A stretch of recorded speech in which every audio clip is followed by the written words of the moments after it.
আপনার বাইকে উঠার পরেই দেখলাম আপনার যে গায়ের গন্ধ না, সেটা একদম আমার প্রিয় মানুষের গায়ের গন্ধের মতো। এই গন্ধের মানুষ কখনো খারাপ হতে পারে না। কি বলেন?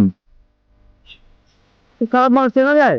আপনারা পরীক্ষা নিরীক্ষা না করে কি আমি আপনার বাইকে উঠছি নাকি? আপনি পরীক্ষা করছেন কখন?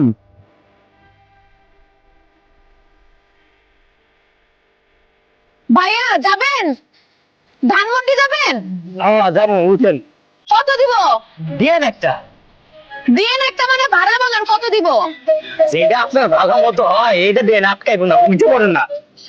না না না, আমি আপনার সিএনজি যাবো না, আপনি যান। না কোনো সমস্যা নাই তো, আপনার না না না না, আমি যাবো না। আপনার চেহারা কেমন জানি টাকা মতো সমস্যা আছে, আপনি যান। ভালো ট্রেনের সময় হয়ে গেছে, তা না হলে তোরা আজকে একদম সাইজ করে দিতাম।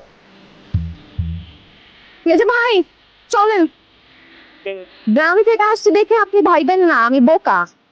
স্টেশন থেকে বাইর হয়ে সব মানুষ আমার যাচাই করা শেষ।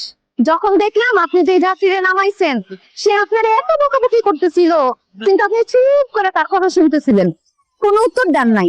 তখন বুঝছি আপনি মানুষ ভালো, কাউরে বিপদে ফেলবেন না। তাছাড়া কি?